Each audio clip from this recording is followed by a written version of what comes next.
Good afternoon. I wish I were here with you today, but I've been finding myself less and less up to the rigors of travel. Through the 1970s and 1980s, Tucker and I, and later our daughter, fondly look forward every year to our annual summer visits to Indianola. So we are here today to celebrate the induction of Tucker Comstock into the U.S. Ballooning Hall of Fame. As Tucker's spouse, I was a very close observer of her contributions to ballooning. I did help with some of what she did, and she certainly helped me with much of what I did. But there are many important things that Tucker single-handedly took the initiative to do that helped to set the direction of modern hot air ballooning in its early years. These contributions to the sport, which are really contributions to all of us, are why she's being conducted into the Hall of Fame today. When Tucker and I discovered ballooning in 1968, the sport was pretty much a blank slate. Even by 1970, there were maybe 40 active balloonists in the U.S. In the early 1970s, Tucker and I shared our home with two friends who each went on to leave their own marks on the sport. All four of us were enamored with ballooning. Since ballooning was a common interest, our dinner conversation almost always centered around ballooning. A lot of ideas percolated out of this. Some of them were good, some were fanciful, and some were, well, not so good. What's important to us here today is that it was Tucker who took the good ideas and made them happen. Anybody who has known Tucker is impressed by the swirl of energy and enthusiasm that surrounds her. When Denny Floden began teaching me how to fly balloons, Tucker didn't miss a beat when she discovered that the vehicle she would have to drive in order to retrieve us was a large stake truck. She did so well at this that Denny nicknamed her Parnelli after the famous race car driver of the time. After Tucker had been actively promoting causes within the BFA for a few years, a friend gave her a T-shirt emblazoned with the message, "Help, I started talking and I can't stop." This was a humorous recognition of Tucker's proclivity to forcefully and persistently advocate for good ideas. That said, Tucker is humble about what she did. You can see this in her comment about her having helped to create structured balloon competition. Me? I was really the secretary and sounding board. It was actually much more than that. The most important of Tucker's contributions were probably in the 1970s. I want to describe some of these for you. In 1971, Tucker and I resurrected Ballooning magazine. Driven largely by her, we turned it from a newsletter into a reliably published magazine with a slick full-color cover. This even included Tucker ignoring her labor contractions until she had finished preparing the spring 1972 issue for printing, and only then letting me drive her to the hospital for her to give birth to our daughter less than 2 hours later. In 1972, Tucker organized the first FAA-certificated balloon repair facility under the name Aerofixica, Inc. He even took care to consult with a classics professor at the University of Michigan to be sure that its tongue-in-cheek Latin motto, Incenditus Reficamus, correctly portrayed the message, "You burn it, we fix it."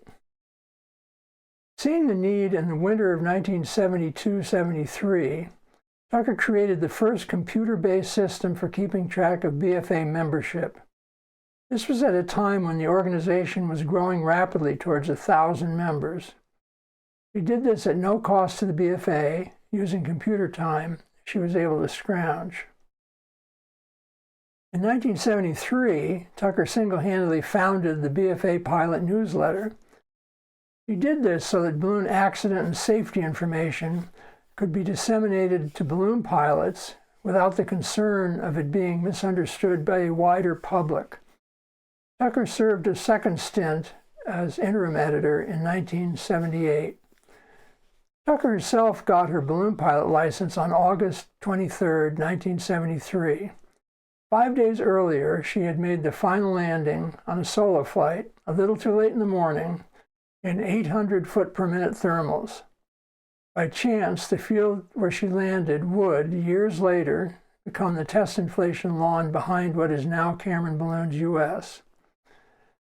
In 1973-74, Tucker led the work to gain acceptance for what quickly became the standard international competition drop marker. With only minor adjustments, this drop marker has been in use ever since. In the mid-1970s, Tucker conceived of the envelope squeezer. The first design was a conical fabric device that clipped around the envelope at the mouth and was pulled towards the crown by a crew person on each side. Later designs followed. In 1975, while she was a member of the BFA Events Committee, Tucker collaborated with Carl Steffen to develop standardized task rules for balloon competition. She also worked with Tom Shepard to create overall event rules. In addition to playing an important role in the creation of structured competition, she was the events committee scoring manager. She also served as scoring officer at the first ever BFA-sanctioned event and at later events. During the mid and late 1970s, Tucker worked to advance ballooning safety. This included creating a seminal article on power line avoidance. This article was first published in one of the early BFA pilot newsletters. The heart of the article forcefully advanced the idea of, when in doubt, rip it out. She chaired the BFA Event Education Committee from 1978 to 1980, and she was instrumental in the creation of the concept of ballooning safety seminars. She organized some of the earlier safety seminars, and she spoke at many of them. She also served as safety officer at many balloon meets.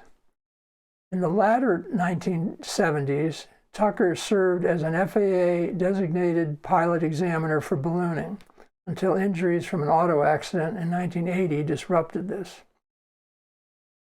In 1979, Bob Kinsinger had the idea of having a World Hot Air Balloon Championship in Battle Creek, Michigan. He turned to Tucker for her knowledge of and expertise in the organization of balloon competition. In a series of meetings with local Chamber of Commerce people, Bob and Tucker sold the idea and shepherded the process along. After her husband, me, qualified to compete in this World Championship, Tucker felt she should withdraw from any further part in the organization. As a result, few people know the critical role Tucker played in bringing world-class balloon competition to Battle Creek. In 1980, Tucker was a principal in the planning and conduct of 2 world hot air balloon records. These were the first ever 24-hour flight and the then longest distance ever flight. Also in 1980, Tucker received the BFA's highest honor, the Shields Trauger Memorial Award, for her contributions to and accomplishments in ballooning. In the early 1980s, Tucker was the driving force in building Cameron Balloons US into one of the major balloon manufacturing companies in the country. More than 35 years later, the company continues in this position. In 1989 and 1990, during the breakup of the Soviet Union, Tucker organized groups of American pilots to attend balloon events there. The first of these events was in Vilnius, Lithuania. The second was in St. Petersburg, Russia. The hope was that these events would help to foster understanding and friendship between the people of the U.S. and the people in these countries. In 1991, Tucker brought ballooning to the nation of Costa Rica, and in 2011, she made the first balloon flight in Panama. Tucker has trained many balloon pilots with emphasis on competence and safety. She has made multiple gas balloon flights, and she has piloted hot air airships. In the 2 decades up to the early 1990s, Tucker was the invaluable crew chief of a team that won 6 national hot air balloon championships and 1 world hot air balloon championship. David Levin, one of the most widely successful balloon competitors ever, once recognized Tucker's extraordinary value at this with the statement, quote, "I sure wish I had had Tucker as my crew chief," end quote. In 2002, Tucker organized a balloon project to fly scientific research ice core samples down from the top of a 21,400-foot high extinct volcano in Bolivia. The ice needed to be brought down quickly to the Altiplano, where a freezer truck would be waiting. Tucker's impact on ballooning extends beyond the U.S.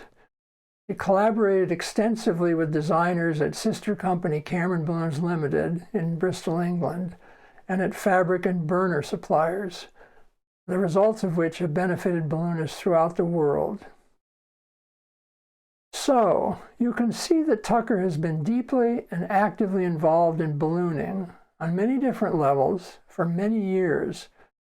He variously conceived, executed, and/or assisted with projects valuable to the sport. When she had a good idea or saw a need, she acted on it. For most of the first quarter century of modern hot air ballooning, she was near the center of much of the action. Her accomplishments and contributions to the sport are countless. The enumeration of her ballooning record here fails to fully do justice to her impact.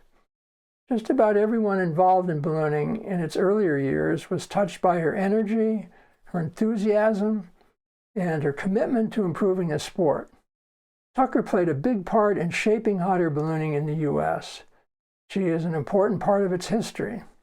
It is most appropriate that she is being inducted into the Ballooning Hall of Fame. Thank you.